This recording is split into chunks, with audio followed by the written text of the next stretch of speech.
वसुमती चंपा नगरी की वसुमती से सफर चालू हुआ और चंदनवाला तक वह सफर कैसे चला, ये सब दृश्य देखने के लिए आप सबको लेकर चलती हूँ मैं चंपा नगरी में, जहाँ माँ धारिणी और वसुमती के बीच वार्तालाप हो रहा है। वो क्या है? हाँ हाँ, क्या हुआ बेटी, इतनी बेचैन क्यों हो रही हो तुम? आज मेरा दिल बहुत घबरा रहा है माँ। लगता है चंपा नगरी पे कोई संकट आने वाला है। मैं तो बहुत डर रही हूँ माँ। इतना नहीं डरते बेटा, जो किस्मत में लिखा है, जो होना है वो होकर ही रहेगा। हमें हमेशा समता भाव रखना चाहिए तथा सुख और दुख तो हमारे पूर्व जन्मों के कर्म के अनुसार मिलते हैं। हमें कभी भी धर्म का साथ नहीं छोड़ना चाहिए बेटा। चलो चलते हैं। ठीक है माँ। तभी एक सदस्य का प्रवेश होता है। महारानी की जय। महारानी, गजब हो गया, गजब हो गया। चंपा नगरी पर पड़ोसी राजा ने आक्रमण कर दिया है। चारों ओर लड़ाई मची हुई है, न जाने अब क्या होगा। तुम जाओ और हर पल की खबर हमें देते रहना। ठीक है महारानी। अब क्या होगा माँ? मैं तो बहुत डर रही हूँ। घबराओ नहीं बेटी, धीरज से काम लो। पुनः दासी का प्रवेश होता है। महारानी, बहुत बुरी खबर है। हम युद्ध में हार गए हैं और राजा भी युद्ध का मैदान छोड़कर भाग गए हैं। उनके सैनिक हमारे राजमहलों में प्रवेश कर चुके हैं। हम भी हमारी जान बचाकर भाग रहे हैं। चलो बेटी, अब हमें भी यहाँ से चलना होगा। अब क्या होगा माँ हमारा? तभी वसुमती को लेकर धारिणी रवाना होती है। तभी शत्रु सेना का एक सैनिक आ धमकता है। कहाँ जा रही हो महारानी? तुम्हारे रूप रंग के बारे तो मैंने बहुत सुना था, लेकिन तुम तो उससे भी ज्यादा खूबसूरत हो महारानी। चुपचाप मेरी बन जाओ, रानी बना के रखूंगा। रानी, हट जा तुम हमारे रास्ते से। अरे हट कैसे जाओ? ये रूप, ये लावण्य जो मुझे आज मिला है, उसे भोगे बिना मैं कैसे हट जाऊं? चुपचाप मेरे हवाले हो जा, नहीं तो इस तलवार का सामना करना पड़ जाएगा। हट जा तुम हमारे रास्ते से। हम क्षत्रिय नारियां हैं, अपने शील की रक्षा के लिए प्राण दे भी सकती हैं और जान ले भी सकती हैं। तुम्हारे हाथों से मरने से अच्छा है मैं अपने प्राण स्वयं दे दूं। माँ, माँ, मुझे माफ कर देना बेटी, मुझे माफ कर देना। आपने ये क्या किया माँ? अब मेरा कौन सहारा है माँ? मुझे भी साथ में चलती ना माँ। अब मुझे कौन संभालेगा?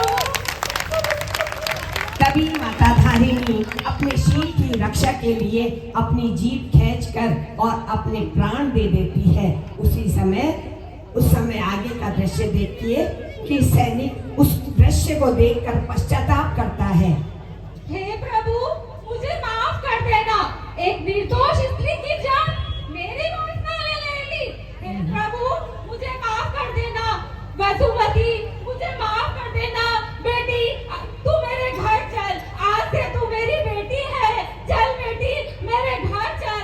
मैं तुझे बेटी बना के रखूंगा। तभी वह सैनिक वसुमती को अपनी बेटी बनाकर घर ले जाता है और आगे क्या घटना घटती है आगे देखते हैं।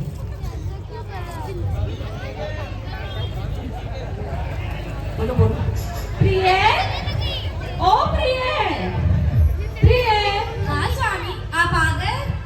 देखो, मैं तुम्हारे लिए क्या लेकर आया हूँ। क्या लाए स्वामी आपके लिए? धन, गहने या जेवर? बताइए ना स्वामी, क्या लाए आपके लिए? नहीं प्रिय, मैं तुम्हारे लिए एक दासी लेकर आया हूँ, जो तुम्हारे घर के काम में हाथ बटाएगी और तुम्हारी सेवा करेगी। ये क्या काम आएगी मेरे? मुझे तो धन, गहने, जेवर चाहिए। वो तो आप लाए नहीं, इसीलिए आए मेरी सौत बनाने के लिए। सब समझती हूँ मैं आपकी चाल को। जाइए, बेच आइए इसे और इसके बदले मेरे लिए धन लाइए, बहुत सारा धन। बेटी, तू हमारे किसी काम की नहीं है। बेटी, तुम्हें अब बिकने चलना होगा। चंपा नगरी की थी वो राज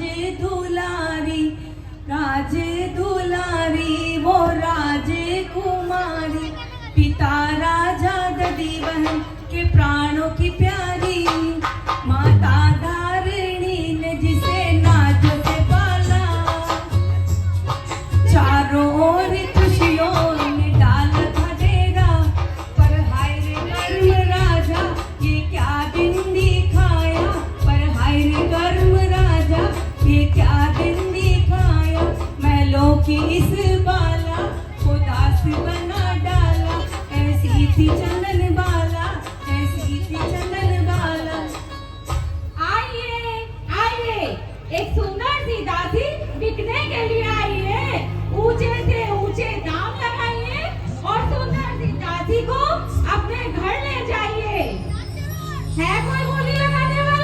1 लाख स्वर्ण मुद्राएं। 2 लाख स्वर्ण मुद्राएं। इससे कोई ज्यादा? लगाओ लगाओ, दादी की बोली लगाओ। 3 लाख स्वर्ण मुद्राएं। कभी वहाँ नन्ना सहित का और भी है आगमन कोई होता बोली है। लगाने वाला? ये क्या हो रहा है यहाँ पे? और ये बाला बीच बाजार में क्यों खड़ी है? सेठ जी, ये दादी बिकने के लिए आई है। आप भी इस दादी का मोल लगा सकते हैं। ये ले 5 लाख स्वर्ण मुद्राएं और इसको मेरे हवाले कर। ठीक है बेटी, तू अब इन सेठ जी के साथ घर जा। तुम कौन हो बेटी? क्या नाम है तुम्हारा? तुम कहाँ से आई हो? मेरा कोई नाम नहीं है, मेरा कोई परिचय भी नहीं है। इस दुनिया में मेरा कोई सहारा नहीं है। अब जिनवर ही मेरे नाथ है और धर्म ही मेरा सहारा है। कोई बात नहीं बेटी, आज से तुम मेरी बेटी हो। मेरे घर चलो, वहीं जिनवर का ध्यान करना और मुनियों की सेवा करना। तुम्हारी वाणी से तो शीतलता नजर आती है, तो मैं आज से तुम्हारा नाम चंदन बाला रखता हूँ। चलो मेरे साथ, मेरे घर चलो। तभी सेठ जी चंदनबाला को लेकर अपने घर आते हैं और घर पे क्या घटना घटती है देखते हैं। सेठानी, ओ मूला। जी सेठ जी। देखो, आज मैं किसे अपने साथ लेके आया हूँ। इसका नाम चंदन वाला है। भगवान ने हमें कोई औलाद नहीं दी, तो यही आज से हमारी बेटी है और तुम्हें इसका विशेष ख्याल रखना है। ठीक है सेठ जी। सेठानी जी, मुझे तो लगता है जरूर सेठ जी का इसके साथ चक्कर चल रहा है और इस घर में वो आपकी जगह लेना चाहती है। जा रही जा, अपना काम कर, कुछ भी बकती रहती है तू। समझ जाओ सेठानी जी, अभी भी वक्त है, वरना मुझे क्या। जा रही जा। सेठानी, चंदना, जरा मेरे हाथ पैर तो धुलाना बेटा। जी पिताजी। चंदनबाला सेठ जी के हाथ पैर धुलवाती है। तभी अचानक उसके केश राशि पानी में डूब ना जाए, इसलिए वात्सल्य भाव से सेठ जी उसके बालों को फैलाते हुए ऊपर करते हैं। ये दृश्य देखकर मूला सेठानी के तन बदन में आग लग जाती है और नफरत का बना बोलने लगती है। देखा सेठानी जी, मैं ना कहती थी इनके बीच का रिश्ता बहुत गहरा होता जा रहा है। अभी भी समझ जाओ सेठानी जी, वरना मुझे क्या। हाँ रे हाँ, तू सही कह रही थी। इसका तो कुछ करना ही पड़ेगा। बड़ा ही घमंड है इसको अपनी सुंदरता पे, केश राशि पे। इसको ऐसा सबक सिखाऊंगी, मुझे मौका तो मिलने दे। जरूर सिखाना सेठानी जी, मौका मिले और फटाफट सिखा देना, वरना मुझे क्या।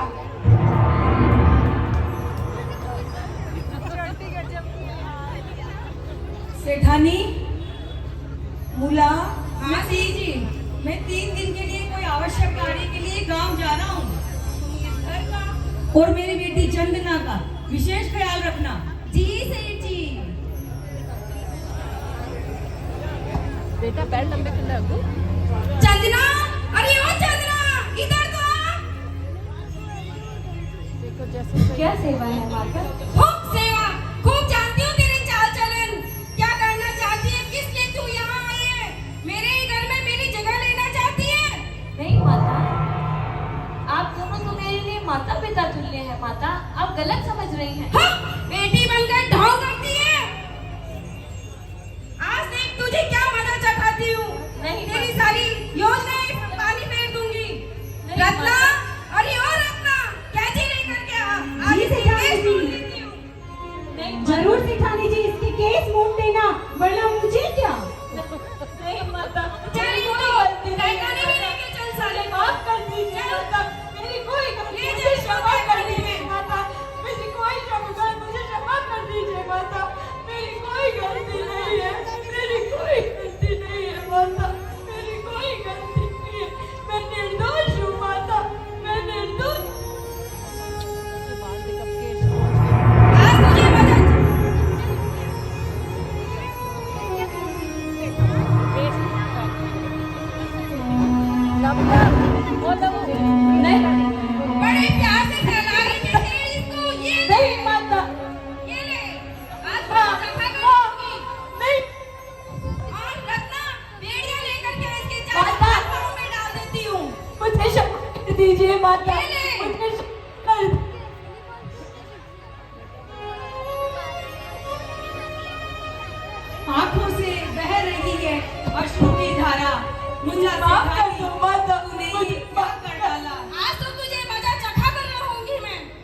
सेठानी, तूने ये क्या कर डाला? बालों को उसके सर से उतारा, चंदना का उसने मुंडन कर डाला, पूरे शरीर को है बेड़ियों में डाला, घर से निकाल के तहखाने में डाला। अंधेरा कमरा है, ना कोई आस है, कर्मों के राजा ये तेरी कैसी प्यास है, कर्मों के राजा तेरी ये कैसी प्यास है। ऐसी थी चंदन बाला, ऐसी थी चंदन बाला।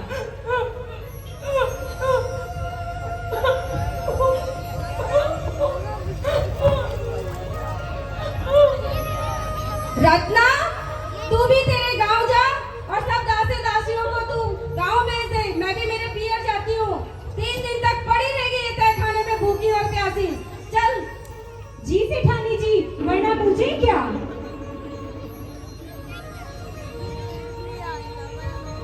सेठानी, मूला, लगता है आज घर में कोई नहीं है, सब कहाँ चले गए? चंदना, अरे तहखाने में से सिसकने की आवाज कहाँ से आ रही है?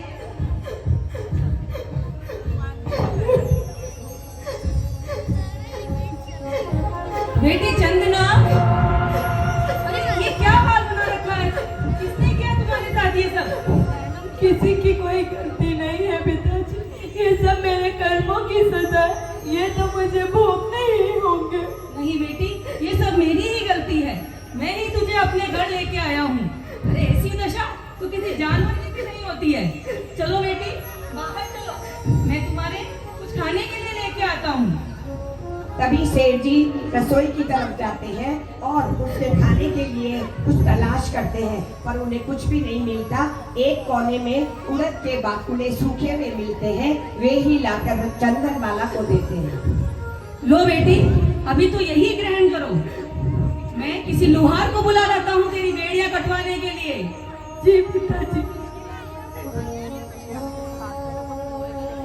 तभी चंदन बाला उड़द बाकुले हाथ में लेकर सच्चे मन से भावना बाती है, अगर मेरी पुण्यवानी हो तो मेरे तेले के पारने करने से पहले कोई संत पधार जाए, मैं उन्हें आहार बहराकर फिर तेले का पारना करूं।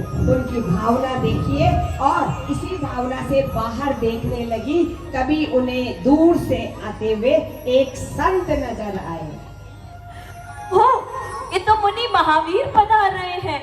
क्या पता मेरा सौभाग्य हो इनके रहने से इनका अभिग्रहण हो जाए। प्रणाम मुनिवर, मथेन बंदामी, आहार स्वीकार कीजिए मुनिवर। अरे ये क्या, संत बिना आहार लिए लौट गए?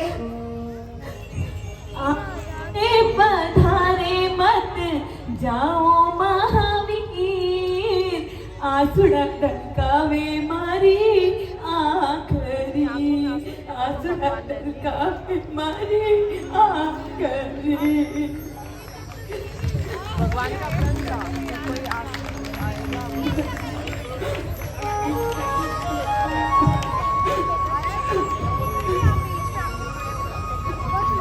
तभी भगवान महावीर के 5 महीने 25 दिन की बड़ी तपस्या का पालना 13 अभिग्रह सहित चंदन बाला के हाथ से होता है, और ये दृश्य देखकर आकाशवाणी होती है, अहो दानम की घोषणा की जाती है, पंच वृष्टि होती है, पंच तत्वों की वृष्टि होती है। अहो दानम, अहो दानम, अहो दानम, अहो दानम, अहो दानम। ये दृश्य देखकर चंदन बाला का ये दृश्य देखकर मूला सेठानी और दासी उससे क्षमा याचना करने लगती है और अपने किए पे पश्चाताप करके क्षमा याचना करती है। ऐसी चंदन बाला की